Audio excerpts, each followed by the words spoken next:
things that could go wrong. Which one do you want me to pick from? With my eyes on the ground, you can't tell where I'm looking. Good evening, Fredonia. You're listening to the local lowdown on WCVF 88.9 The Voice and WDVL 89.5 The Inferno. I'm your co-host and promotions lead, Aaron. Hi, I'm Jordan, and I'm your other co-host, A&R lead, and executive producer. Hey yo, it's Sebastian, your production director. Tonight's show is brought to you by Fredonia Radio Systems in a group effort to promote and showcase the local music scene here in Fredonia, but also Western New York at large. Welcome to the Local Lowdown. This week, our guest is Ryan Terry. Thank you so much for coming on the show. Thank you for having me. We like to start off each episode with letting the guests introduce themselves and their relationship with music. Yeah, so I've been in the Fredonia music scene for a little bit now. I'm in a band called Beach Tower and another band called Violent Graffiti and other ones. Yeah. I was in Howlin' Pals. I was in St. Blind. Just started a group with some other friends called Hit Girl. One of them is your sound guy. This is true. And I picked up guitar in high school. I was in choirs my whole life, but I picked up guitar in high school, and it quickly became like my hyper obsession. It was all I did was play guitar. And I wasn't particularly musically inclined. I just liked it a lot. I would like put up YouTube videos or podcasts and just play for like 4 hours a day. Wow. And then I was in a band in high school, but it wasn't really like a serious thing. And then when I came here, it was like, okay, I like for sure want to do music. I for sure want to be in a band. I came for film initially, and I switched to music when I found out that was not what I wanted to do. I still love film, but it was like I was just doing music stuff all the time. And then the first two people I met in Fredonia, I started a band with. Yeah. So it just like, it worked out. And I'm very happy to be here. I'm very happy to be playing out and writing as much as I am given the opportunity to. And I'm very thankful to be here. Yeah, we're thankful to have you here. You mentioned you're a bit of a Fredonia music scene veteran at this point, playing in a bunch of different bands. I'm wondering, do you have any advice for people starting bands in Fredonia and how to keep them going? Like Beach Tower has been going on successfully for years now. How does that process work? Yeah, so I think one thing that helped with Beach Tower is that we were all friends. We all became friends at the same time that we became coworkers. So we all felt like we would hang out and we had a lot of fun with each other, but we always felt like we had like work to do. And then there was a working relationship as well as a friend relationship. Yeah. And that has been very helpful in making sure that things fall into place, making sure that everyone's committed, and also just like constantly outlining our goals. Like, okay, what do we want to do next? Here's what we want to do. If there's any disagreements, finding compromises within those disagreements. And yeah, it's been great. I love those guys so much. I would say advice for any musicians is just like talk to people, put yourself out there. Musicians always want to play with other musicians, and they're always looking for excuses to play. And the only time a musician will say no mostly the only time a musician will say no if you like each other and everything works out is just because they're too busy. And so, just like when I came here, I was very socially awkward, but I just forced myself into meeting and talking with people all the time. Luckily, the first two people you met. I know. He's like, who was that? It was Evan and Kaz. Gotcha. And Evan was like, Kaz was like, I sing. And Evan was like, I work on Ableton. And I was like, all right, sweet. This worked out. Yeah. And then I got they texted me and was like, do you want to do Battle the New Bands with us? And that was sort of how all that fell into place. Yeah. But it's just like, the other thing is being really reliable. Like, Hallie asked me to join Howlin' Pals because she knew like I was like a good enough musician to know the parts that I could learn it fairly quickly, and that I would show up on time, and that I'd show up to gigs, and I'd be available. And that's like being like a good person and punctual is like almost just as important as technical skill. Because it's like I know a lot of great musicians who just like are bad at showing up to things.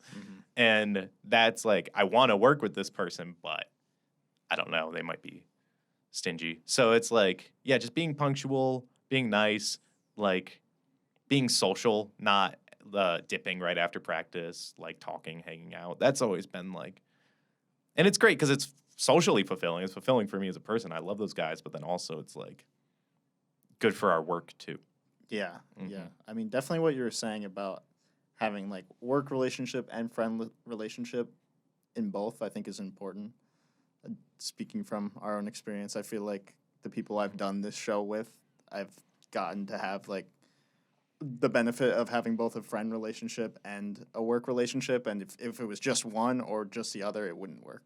Like, Yeah. if you guys are just friends and you can't work with each other, maybe that's just the case. Like, maybe that's how Yeah. it's meant to be. So it's nice to hear that you feel like you found that in your bands. And also like keeping perspective. Like if you butcher a song, like our jobs are pretty low stakes. If you finish a song, no one's gonna die, or butcher a song, no one's gonna die, no one's gonna Yeah. get hurt. It's just like, oh, that wasn't a great performance. So just keeping that stuff in mind, where it's like, this is just music and we love it, and like we want to do the best we can because we're Right. like committed and dedicated musicians. But it's just like, well, it is what it is. Yeah, and you probably perform better when you're comfortable. Mhm. So it's good to have that friend foundation Yeah. because if it was just a work relationship, you're probably not going to feel as comfortable when Definitely. you're around. Yeah, the stakes are a lot higher when you're like really close with the people. For me, anyways. And also for the audience, when it's like people I know in the audience, then that's like, I know like if it's like a Nietzsche's gig and it's a band that of like, you know, I'm friends with them. It's so easy. It's just you set up, you play, and then you leave. But like the Main Street shows, when it's an audience filled, like the first Beach Tower show we played at Main Street, Yeah. it was it was such a euphoric high. It really was And for that- me too as an yeah. audience member. It was so like it felt so good, and then the setup and everyone leaves, and like I didn't get the chance to talk to most people, and I'm just have to like quickly disassemble all my gear. That's the hardest crash in the Yeah. world. Is like, oh my god, like getting to be that rock star and be like, I'm gonna turn on my distortion pedal and I'm gonna do a crazy solo, Yeah. and then just seeing the empty room afterwards is like, oh. Now I That have to was, like- clean all of this up. Yeah, yeah. Right. It's like all of your momentum just stops. And it's like, but that's like, I mean, that's like such a minor thing to complain about when I get the opportunity to play at these venues. And it's just Yeah. like, it's just funny because it's like, it's the best feeling in the world and then complete crash sometimes, which is why those Nietzsche's gigs are nice because it's just like, oh, it's over. We did the Yeah. gig and now it's over. Yeah. So those feel refreshing in that sense. This is kind of a tangent. We don't have to include this, but I Okay. just remembered it. When I was a freshman, the first few weeks of school, Beach Tower did Amp It Up. And I did the sound for that because I was a freshman and I didn't know I was doing the sound Oh my for it gosh. until I showed up. And everyone was like, "Did you hear the sound during Beach Tower? It was so messed up." And I was like, Oh, I think I kind of do remember. Was that in the something. patio? yeah, Yeah. Dodds. Wait, Were was that we- the patio? Was that MIC? Oh, Yeah. yeah. It Wait, was I wasn't- with you? Oh wait, or was it Dodds? Was it the one? It was with, in Dodds Grove. Yeah. Yes. Yeah. Yeah. That was like Mhm. with Jacob King. And And- Kiddie Pool. Yes. Oh, that was a great night. Yeah, that was really fun. That was it was Connor's birthday. It was Connor's birthday. Yeah. I think I remember that. Mm-hmm. And I remember not being, I don't know, not being as close with Aaron, maybe, I guess, because I wasn't. I remember was you in being the there, too. audience. I remember you sitting on the ground. Yeah, like in alone. front of me. I was sitting alone, I think, at that. But that was the first ever like show I actually saw, like in Fredonia. No, Oh, really? No, like In general. like ever. Whoa, that's awesome. Like something that like I wasn't forced to go to. Yeah. Like my grandparents bring me to like see classic rock. Like yeah. Or Crazy. it was Chloe Moriondo in Toronto, which was a crazy place. It was like a Home Alone situation. I got lost. And were burglars trying to like? Yeah, hunt they were you hunting him down? down. And you were No, leaving but I like made my- traps for them. I made my grandpa really upset because he lost. I lost. He was him one of the and he lost burglars. me. Yeah. Okay. Sorry. You're good. All right. Moving on. So how did you decide that you wanted to also go in a solo direction, and how do you balance your songwriting between like Beach Tower and your other projects? So the solo stuff sort of, I'd always toss around the idea of like, because I like singing, and for Beach Tower, Kaz and I split songwriting duties. Like lyrically, everyone else, like we all contributed to the music for Yeah. the most part, but yeah, we split songwriting duties.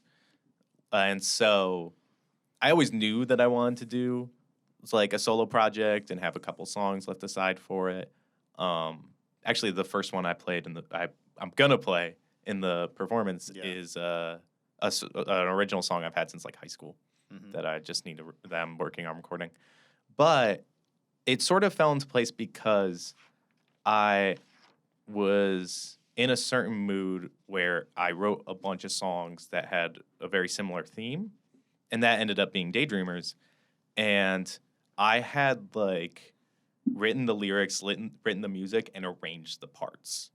So I would have like, if it became a Beach Tower thing, I would be literally handing them like charts and sheet Everything, music. yeah. Yeah, and it's like, well, that doesn't make sense. Yeah. And because the material was really personal and because it was like a cohesive project, I was like, okay, this feels like mine. Mm-hmm. And so I went in with Dylan to record it.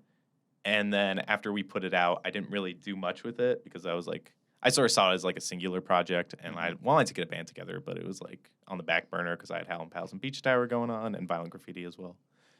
And then the opportunity came up with Violent Graffiti where we agreed to a gig and then Evan had to drop out. So I was like, oh, I'll just do my solo stuff. And then the gig went really well, and I really loved playing the songs live. And so I was like, okay, I'll keep doing this. And now it's funny because I'm like looking at all the songs I've been writing and be like, oh my God, which one does go to what project? But I'm just sort Yeah. of trying to base it on like a vibe.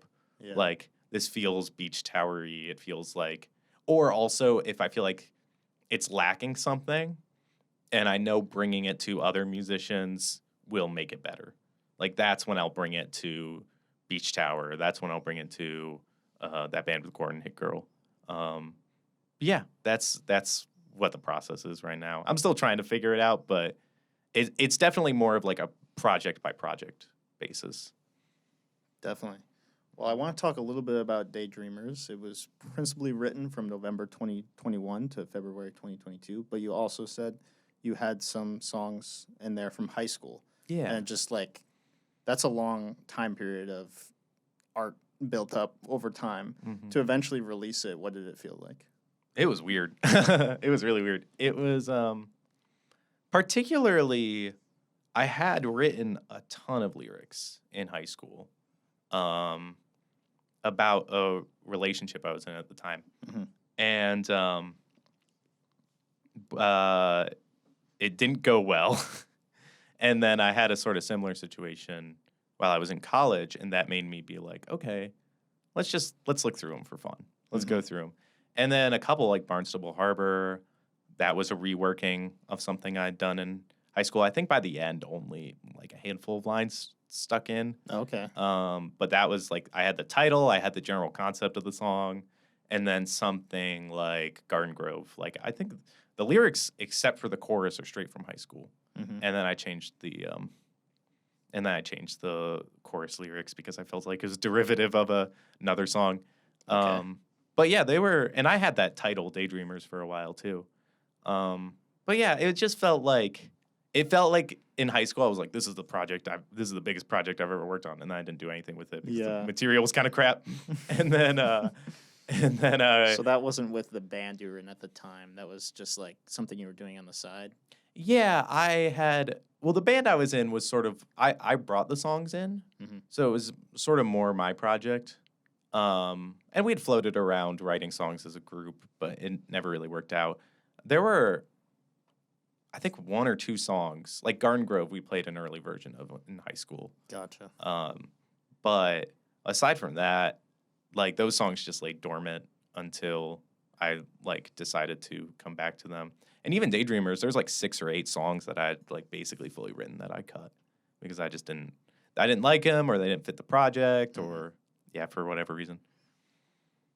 Gotcha. Yeah. And do you feel like, I mean, a lot of people, they say writing their debut album is like you spend your whole life up to that point writing your debut album. Do you feel like that's how you feel about Daydreamers? Like, does it really follow your progression as an artist too, up until? It's funny because I've released so many projects before Daydreamers that I had a huge hand in. Right. That's true. Yeah. That like, you know, in some sense, it might not be the best idea to have 4 or like 3 albums and a bunch of EPs split between 3 or 4 different projects. Yeah. But like, you know, I felt like in like, if we make it to May, I was like, this is the culmination of everything we've done. And then Vinyl Yeah. Graffiti, I was like, this is the culmination of everything we've done. So every time. Yeah, and every time it feels like a really big deal Yeah. in the process. And it's like, you know, it's the benefit of hindsight where I can look back and be like, here's what it is. You know, there's some things that I think we could have done differently, but I like the project as a whole. And I don't think I've soured on anything. But it's nice to have Daydreamers be like, okay, this is mine. And because it was such a specific point in my life where I'd like return to the material and decide to finish it, it was like, I don't know if it was the culmination of everything, but it was the culmination of me feeling like confident and comfortable enough to be like, okay, this is my project with my name on it. And I played like all the guitars, all the bass, all the vocals is me. And that was like a big deal to me at the time. So, as you mentioned, Daydreamers kind of addresses like relationships you've been in and the emotions surrounding that. I want to give a shout out to Ava on our A&R team. She wrote this question, so I'm just going to read it. She wrote, "My favorite song off this album was Mezzanine. The lyric, 'I see you hanging from a mezzanine. These obsessions need to amount to something.' It was an emotional lyric dealing with being haunted by someone you cared about. What's the story behind this lyric in particular and the song?" That's a funny lyric because I think I had a friend of mine misinterpret it to be about someone in my life who had taken their own life. Yeah. And I had never thought of the lyric in that sense. I had always thought of it as like literally hanging, like holding onto a mezzanine. And I think the inspiration for that song is I wanted the album to follow a progression where Barnstable is sort of like the overarching theme of the album. And then from that point on, it starts at the beginning of the relationship and like the more optimistic and fun material. And then Mezzanine is like, like we're in a rough patch right now. Yeah. And then that's the turn for that, the piano interlude, that's the turn where it becomes a breakup album. And I know for me, at some point, that these obsessions need to amount to something, I couldn't stop thinking, not just about my relationship, but also when I was writing Daydreamers, the material. Like I was thinking about the album all the time. Like I couldn't fall asleep because I was thinking about both the relationship and the album. Yeah. And like that was don't do that. It's a terrible state of mind to put yourself in. Yeah. But I do think that there is like a clear-headedness to the album. And I think that like it's not just me, like there's filtering. It wasn't just me putting every emotion I'd felt into it. But it really is, like Mezzanine especially, that's a really raw and personal song. And I'm really proud of the outcome in the end. It's a really beautiful song. Thank you. Yeah, I agree. I really enjoy hearing it live too. Like, it's such a good slow burner to me. Like something that builds over time from just the acoustic guitar and then all the parts come in. You guys do a really good job of playing it live. So. Oh, thank you. I get worried with those slower songs because I'm like, do people just want to mosh? But like, you know, when we played at BJ's, people brought out their lights on their phones, and everyone was really into it. So yeah, that made me really. I was initially worried about that, and that like at least Garden Grove has the jam at the end. So, but like the fact that Mezzanine that one really resonated with people was sort of a surprise to me. Yeah. whenever you say the lyric "Still I See You" on the TV screen, I'm always like Beach Tower. Like I'm like, is this a There- Beach Tower reference? There are a couple of Beach Tower references on the album. I don't know if that one was necessarily intentional, Yeah. but I thought about it after the fact and I was like, okay, that's funny. I'm keeping that. Yeah. There and then Barnstable, I quote in my bed, with the lyric. Oh, really? I didn't yeah. notice that. The line is, "Keep your expectations low next time, so you won't be disappointed." Yeah, And that's from in my bed. So Gotta listen for that, I guess. I don't know how I let that one slip by. yeah. I don't know if I'm trying.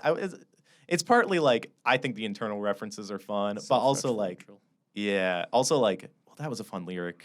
I might as well put that back in. Yeah. It's mine. I'm not ripping anyone else off. Is there any So. violent graffiti references in Daydreamers? Oh God. I think if there's any, Connor, our manager for Beach Tower, asked.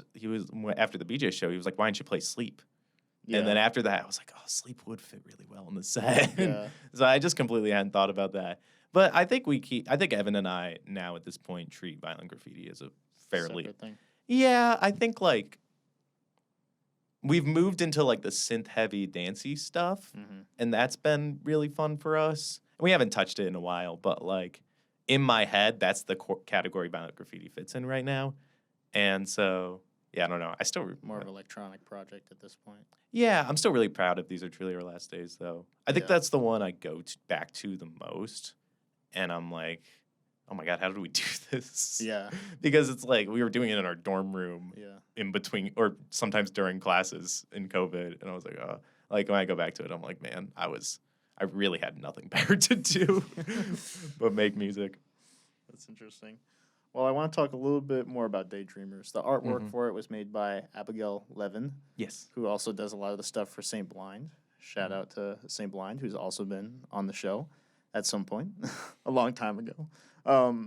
How did that come to be? What inspired you to work with Abigail on that? Well, she's I became friends with Aaron and Abby through joining St. Blind. Uh-huh. Like I had like talked with Jake and we went and grabbed lunch at some point. And then after that, I saw an ad that Aaron put up on Instagram for bass. I was like, oh, I want to play bass. Like I Yeah. don't do that in any band. And then he ended up switching me to guitar because there were no guitarists. There were like 2 keyboard players. And he was like, well, someone else can play bass. Do you want to play guitar? And I was like, yeah, I'll play guitar. Yeah. But I became I just started growing closer with everyone in that house, like Jake and Aaron in particular, and by proxy, like Abby and Maddie and I don't know The peoples of Yeah, that I group of people. realize this is public and that this means nothing to anyone. Yeah. But I grew like Jake of Jake King fame. Yeah. But yeah, I just grew closer with Aaron and Abby, and then she has this like. I don't know if not expressionist, but she has this really like reality distorting way of making art. Mhm. She has like all of the Saint Blind singles are really colorful and really blurred, I suppose, psychedelic. And that was the sort of vibe I wanted to go for with the Daydreamers release. Mhm. And she did a great job. I'm really happy. I didn't give her a ton. I think I told her like I want like a person to be the foreground, Yeah. and that was kind of all the direction I gave her. Wow. And then we had a few She back and ran with it. forths. Yeah, she was like, what do you think of this photograph for inspiration? I don't remember exactly what the photo was, but it looked a lot like what the image looks like now. Yeah. And I was like, oh, that's perfect. Mm-hmm. And then she sent back like a draft. I gave a few notes, and then she sent the final version, and it was really straightforward. Anyone who wants to work with her, it's awesome. It's great. It was super easy. And she's a super cool person. So yeah. And then now it's we pressed it onto cassette and it looks amazing. Alex from Merch Gremlin Records and the show Yeah. did a great job. Alumni member Yeah. of the local lowdown. No, it looks fantastic. And yeah, if she's accepting commissions, commission her. Yeah. Yeah. Well, another shout out to Ava. She mentioned that the person on the cover, has a very introverted stance, which she thought signaled sadness, anxiety. Do you know if that was something Abigail was looking for when creating the cover? Yeah, and that's something I wanted. my first thought was someone who was naked. And I wanted it to be something where it's like there's like completely vulnerable, nothing to hide. And I'd sent her a couple of ideas, like old artwork that I'd found that I wanted it based on. And that morphed into what it is now. But that idea of like someone being like extremely vulnerable, extremely closed. That's what I was looking for. And yeah, I think it's gorgeous. I don't know what that means about me at the time that's what I was looking for, but I like it a lot. So after the release of your album, you formed the Ryan Terry Family Band. Sort of aside from playing live, what is sort of what's the purpose, I guess, of that band? What does it bring to the table? I guess that's different from just as a solo project. Well, I think it was a running joke that in freshman year I tried to start a band, and we all called it the Ryan Terry Family Band. Oh, really? Yeah, the band was called Ivory Heights, and then we didn't really do anything with that project. But that idea of like every time I brought up doing solo music, like Connor Kaz from Beach Tower would be like, are you gonna call it Ryan Terry Family Band? And in my head, I'm like, yeah, that's funny, but now. and then as time went on, and I didn't want to like, I wanted to have a project where it was like, okay, this is my music, and I want to make that clear, but also I want a band, and I want people who I won't have to like be like, okay, here are your parts. Like I want them to be able to come up with their own parts, and I want it to feel like a collaborative thing, but still be my music. In comparison to something like Beach Tower Violent Graffiti, where it is like the songwriting process is collaborative. Yeah. And that's sort of where the Ryan Terry Family Band came in. And honestly, it was very like Hallam Pals is the model, where it's like, oh, Hallie's up front, but Jake does a song every now and again. Or like we go into these long jams where it's the band that's featured.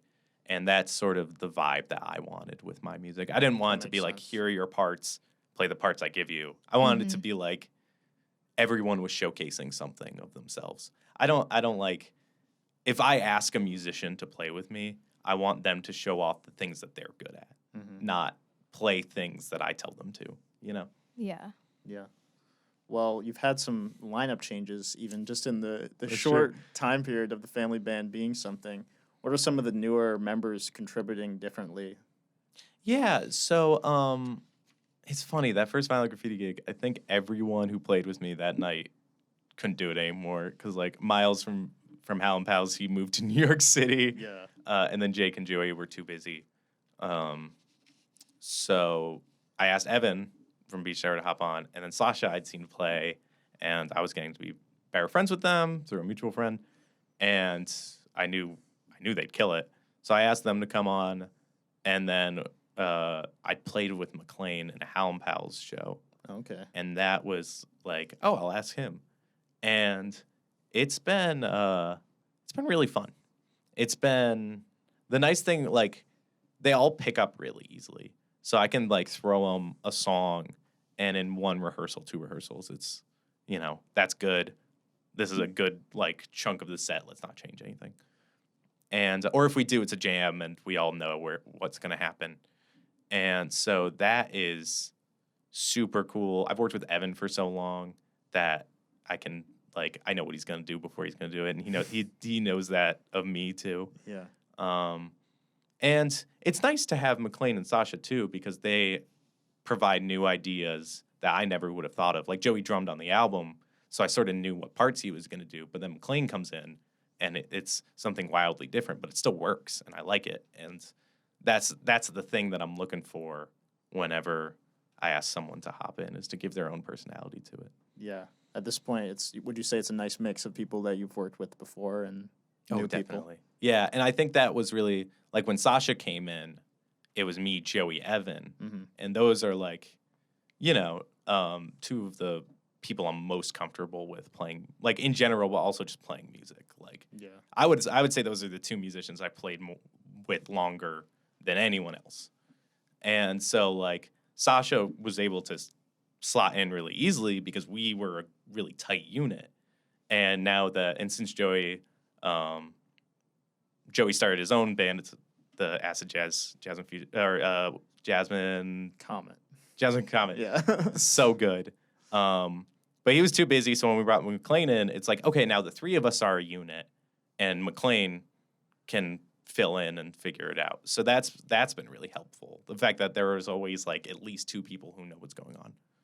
Yeah. Well, we don't have all those members in here today, but you are about to feature a solo, or you're about to witness, rather, a solo performance from Ryan Terry. So let's get to it.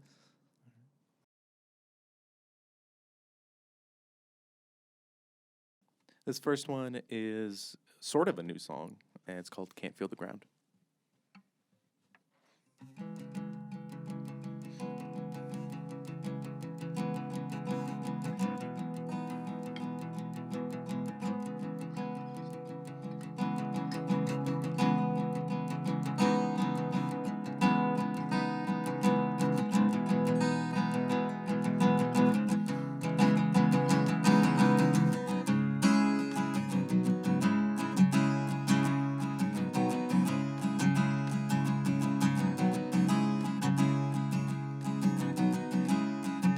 Claustrophobic feeling, climbing up the walls, devoid of all meaning. I'm sick of it all. Take a chance on me and I can catch you when you fall. I'm dragging out on the fumes you're leaking. My head is empty and devoid of reason. There's a place where my mind goes, wandering around in empty snow globe. Drugs are for the men who wanna feel something, and to me that's better than feeling nothing. Oh, feel me come down. You can't stop me now. You can't stop me now. Oh, the one I love had said, I can't feel the ground, I can't feel the ground. Oh, the one I love had said, I can't feel the ground, I can't feel.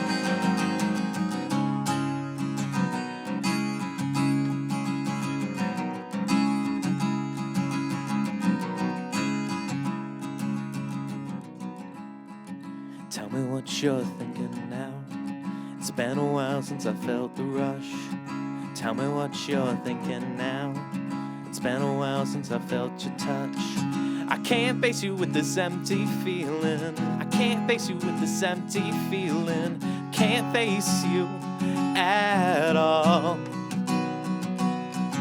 Not scared, but I know I'm being eaten alive. I'm not frightened, but I know that I'm living a lie. One more mistake and I might not make it out alive. One more mistake and I might not make it out. Oh, the one I love had said, I can't feel the ground. I can't feel the ground. Oh, the one I love had said, I can't feel the ground, I can't feel. Oh, the one I love had said, I can't feel the ground, I can't feel.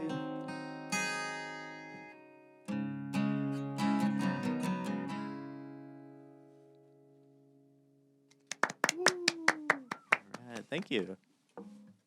These next three songs are off my album Daydreamers, and this first one is called Don't You Know, parentheses, Keep Your Eyes on the Road.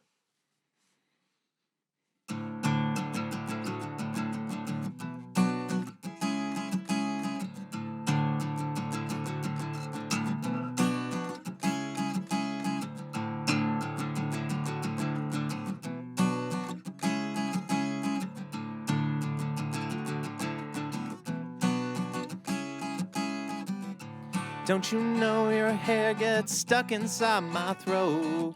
Cliches can never show well, you and I both know. Stop signs flying by, I never want to drive alone in my humble abode while you're stuck on the road. I'm getting nervous now, my skin is getting cold whatever you were told. It gets better when you're old. Stop signs flying by, I never want to drive alone in my humble abode. While you're stuck on the road, so when you get home, let me know.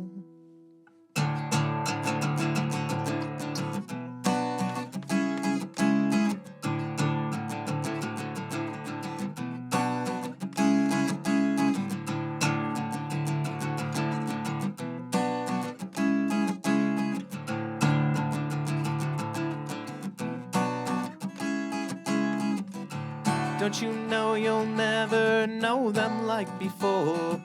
There's someone at the door, and getting up is such a chore. The lights are flickering, don't tell me how it goes. Cliches can never show what you and I both know. Don't you know your hair gets stuck inside my throat? And now that we're alone, and you're sinking like a stone.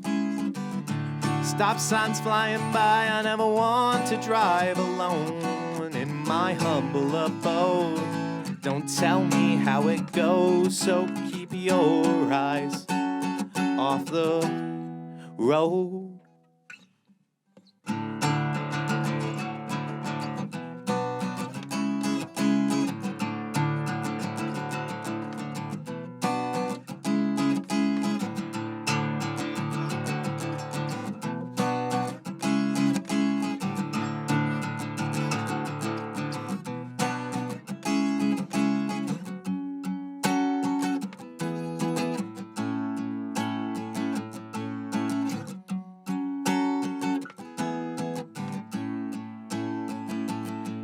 Your eyes on the road.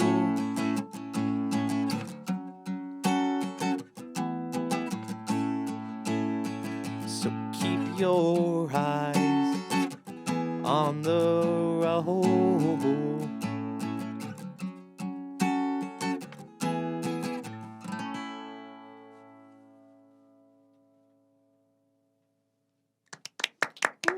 Thank you. This next one's called Mezzanine.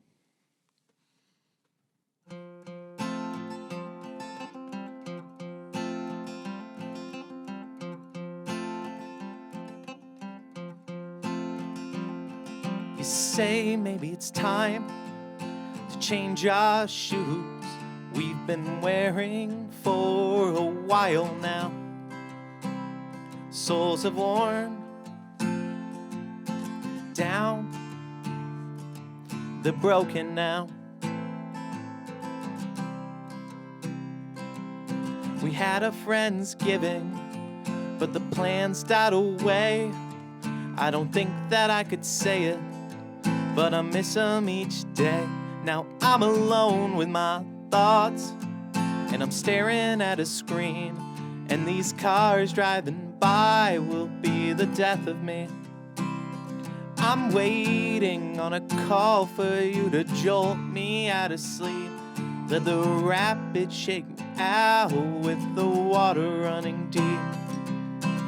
And still I see you on a TV screen, and still I hold you in a magazine, and still I know how much you mean to me. I see you hanging from a mezzanine. These obsessions need to amount to something.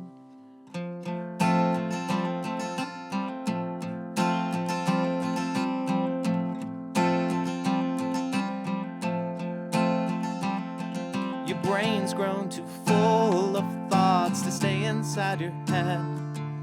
The only thing you've left is all those books you haven't read. Now I know it's not as hard as you made it out to be, but stay a little longer and we can help each other sleep.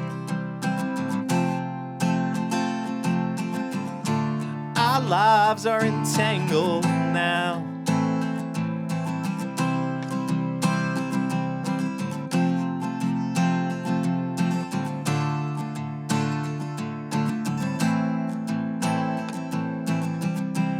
still I see you, and still I see you on a TV screen, and still I hold you in a magazine. I want my friends to still have love for me. They see us hanging from a mezzanine. These obsessions need to amount to something.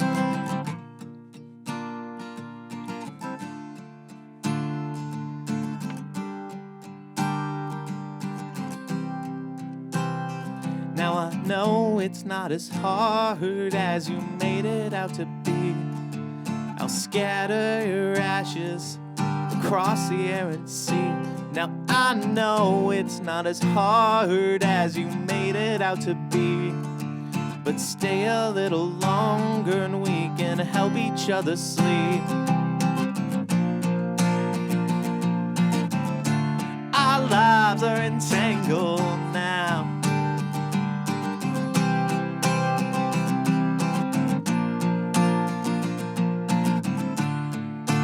Lives are entangled now. Still I see you, and still I see you on a TV screen, and still I hold you in a magazine, and still I know how much you mean to me. I see you hanging from a mezzanine. These obsessions need to amount to something. And still I see you on a TV screen. And still I hold you in a magazine. I want my friends to still have love for me. They see us hanging from a mezzanine. These obsessions need to amount to something.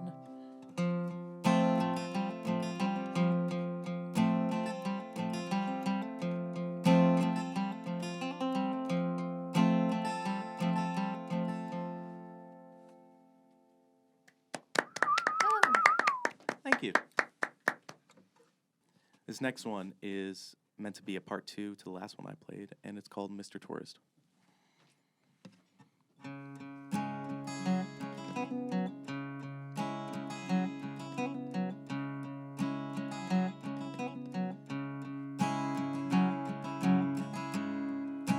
I won't be the dog at the foot of your bed, but I hope I'm taking space up in your head. It's not safe to fight back all those tears, but I wouldn't mind it if you were here. I hope you take me up on a deal, something heartfelt, something to make it all feel real. When I said I'm much older than my years, I was faking, so now I know.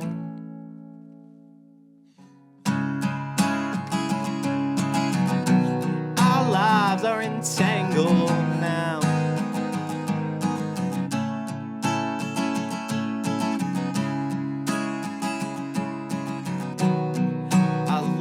Are entangled now.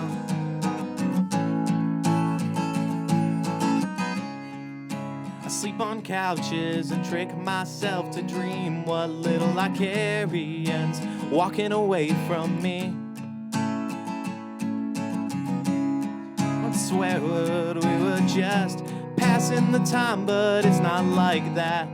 So now I know. Gonna drink myself to death or drown myself and lose my breath. You could talk for hours, I have no clue how you do it.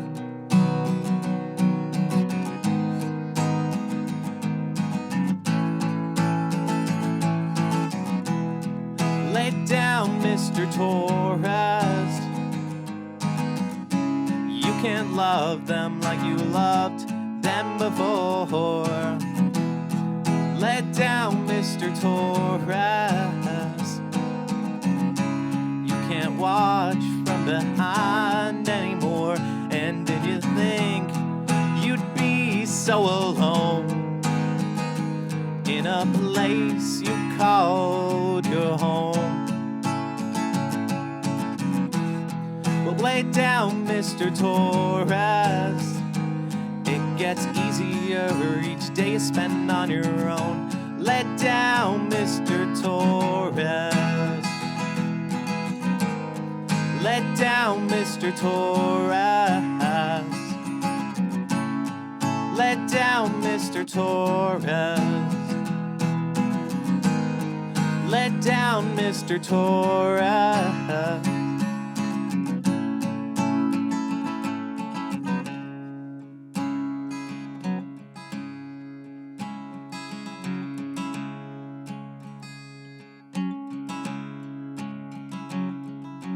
Do you feel like a saint when you destroy what you create?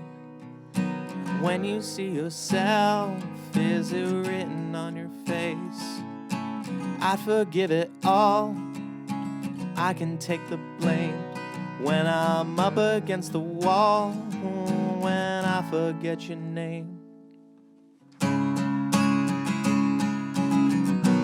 Our lives are entangled now.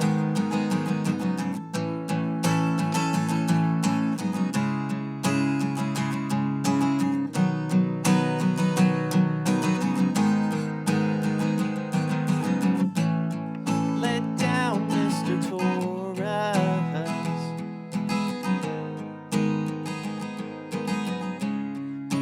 down, Mr. Torres. Let down, Mr. Torres. Let down, Mr. Torres. Then you didn't think you'd be so alone in a place you called your home. But let down, Mr. Torres.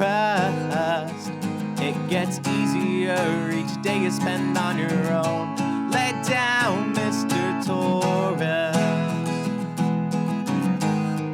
Let down, Mr. Torres. Let down, Mr. Torres. Tell me when to wake up. Wake up, Mr. Torres. Tell me when to wake up. Lay down, Mr. Torres. Tell me when, tell me when, tell me when. Tell me when to wake up. Ooh. Thank you. I got one more for you guys, and it's called Half Court Heroes.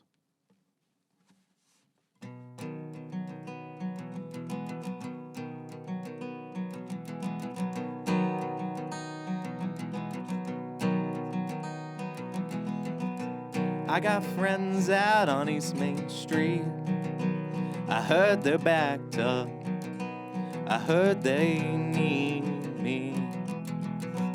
I always hate the air that lingers. You got me wrapped up around your finger, but I'm just so tired. But I'm just so tired. I got records in a basket. Take a moment, blow a gasket. I got friends sitting on the pavement. I heard they need you. I heard they're waiting, but I'm just so tired. But I'm just so tired. But I'm just so tired. Yeah, I'm just so tired.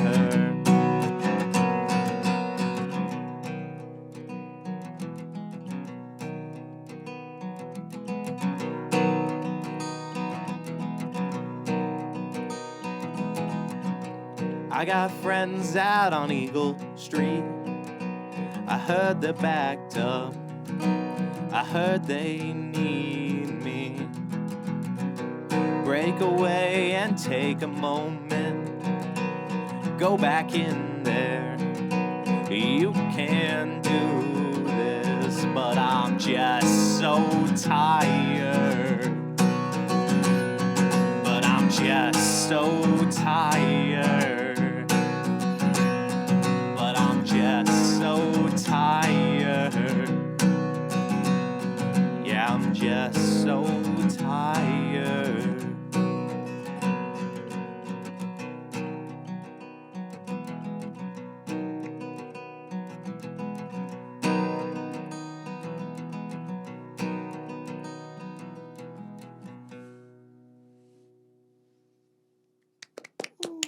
All right, thank you.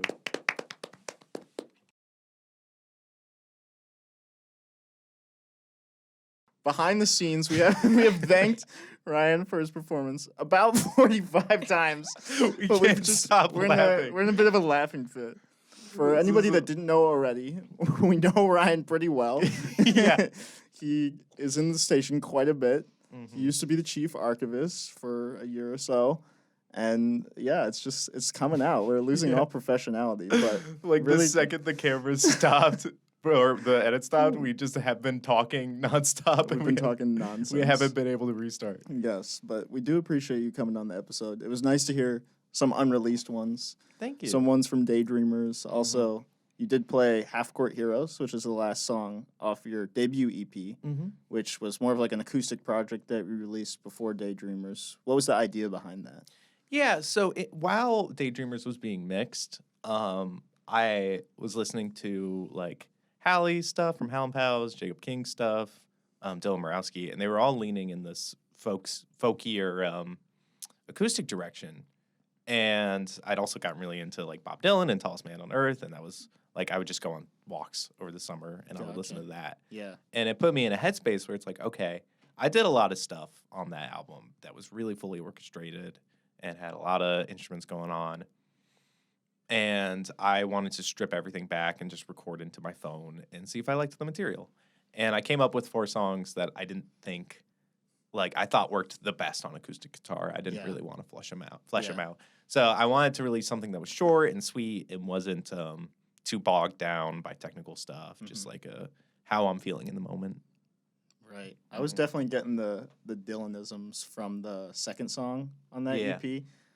I really love that song. It's not like you're like ripping Bob Dylan off or anything. It's just like I could see the influence. That one's Pastures, right?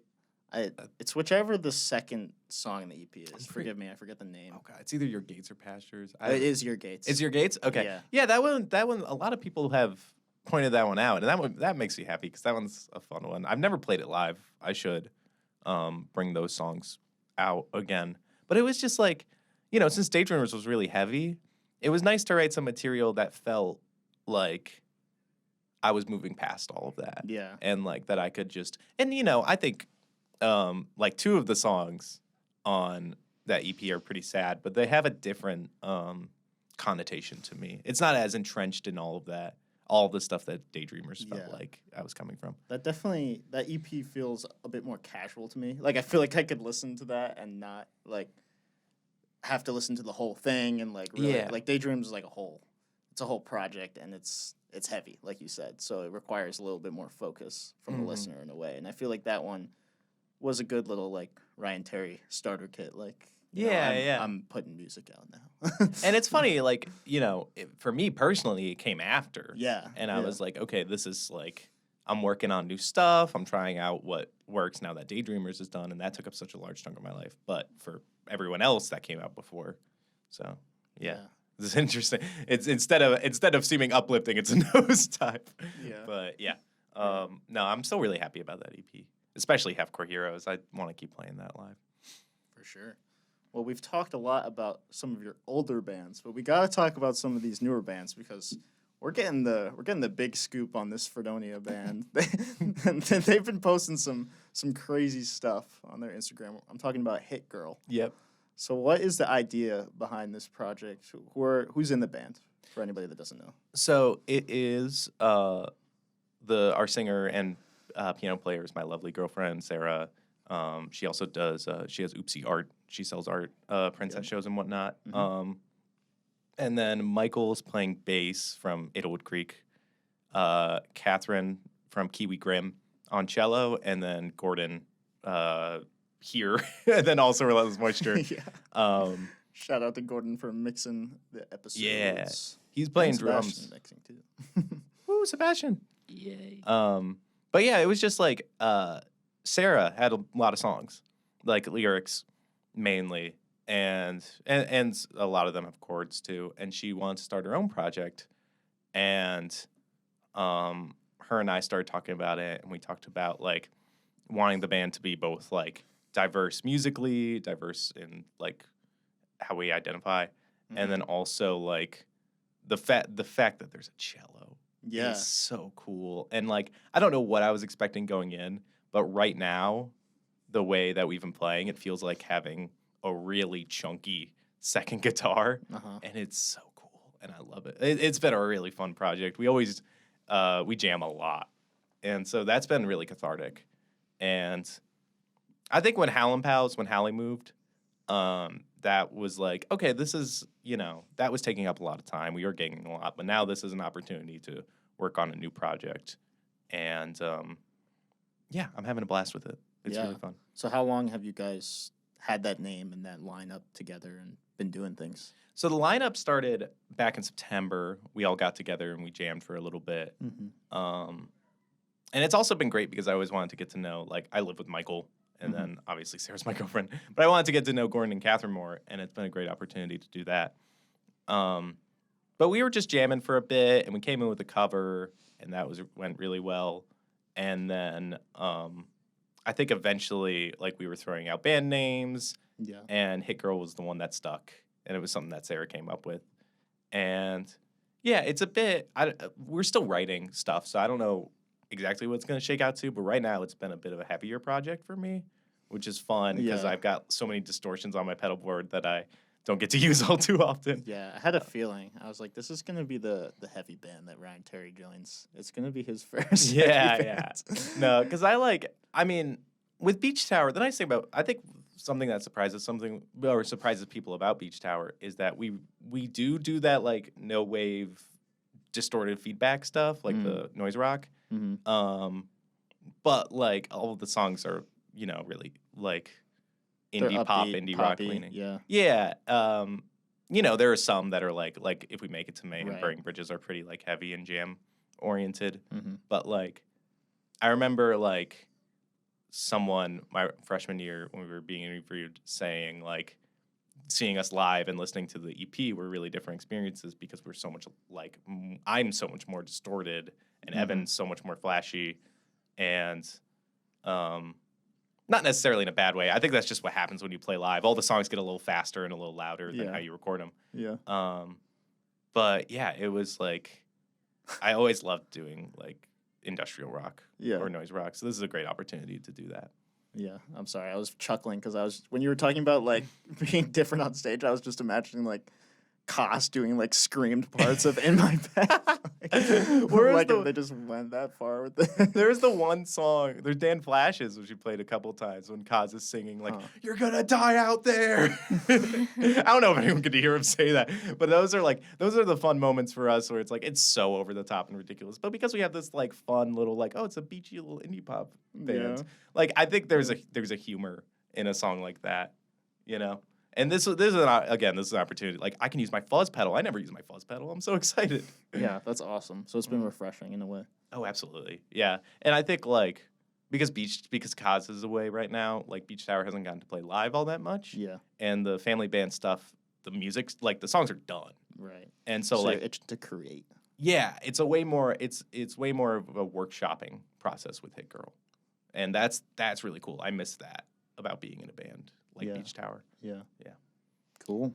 Speaking of Beach Tower, you have a show coming up this Saturday, the Local Lowdown Beach Fest. It will have already happened by the time Get your time machine. Yeah. Get your time machines and go to the Local Lowdown Beach Fest on November 11th. I'm like talking like behind you. Sorry. I just always wanted to say that. Okay, bye. I never get to say it, Jordan, or you get to say it. All right. So, but I was wondering, do you have anything else coming up? Yeah, I'm working on some more solo material. I don't know what it's gonna manifest into right now because it's like I'm recording it from home, and I'm debating like, are these demos? Are these finished products? Is it gonna be an EP? Is it gonna be an album? But I have 3 tracks recorded, and I'm hoping to really like commit and work on an album when winter break comes. But there's no definite plans yet, other than like I want to get hopefully a single out before the end of the year. But well, so fingers crossed. Yeah. We said that for Violet Graffiti, we were like the last interview, we were like new album, we're working on new material, and then it's been a minute. So yeah, just plugging away. Well, I think it's about time that we hand it off to our favorite production character, Sebastian. He's a character. I'm a character. Last time, I think you called me silly. I said Now you I'm were a a silly character. little guy. No, I was a silly little guy. Now I'm a character. Yep. You'll get a name at some point. It'll happen naturally, just like Merch Gremlin happened naturally. Yeah. And now it's the name of a whole company. Oh man, I'll take that out. What do you got to ask this episode? Ryan, Mm-hmm. right? Yep. We've known each other a long time. You know, you were there when I was When you were down and out. down and out. You picked me up. You got me back on that plate, and I hit that home run. You did. I was so proud of you. It was a good bonding moment. But It now, was. I want to know about you. What lives in your head rent free? AKA, what video on the internet do you like? Oh, okay. It's not clicking. I thought it would be perfect. But I didn't the know it last click. two, yeah. Every time I see the grape lady fall, I cry. Oh yeah, this is like maybe the first one that I know. I cry. I know what you're talking about. There was one night when I was living with Connor, Beach Tower fame, and we would just like put it on and then rewind it, and I was in tears. I couldn't breathe. I just like, there's something her voice, her noises does to me. And the fact that they don't cut for so long and they just let her die. It's so funny. It is crazy. That's a good So that's one. my answer. Yeah. That's beautiful. Clip of that inserted, possibly. Oh, yeah. Possibly. Here. Just put the noise. I've been on it. I find those clips. Can you like just do a really long shot of me and then overlay the video on top? Yeah, we can do that. Yeah. For the whole interview. Yeah. It just repeats.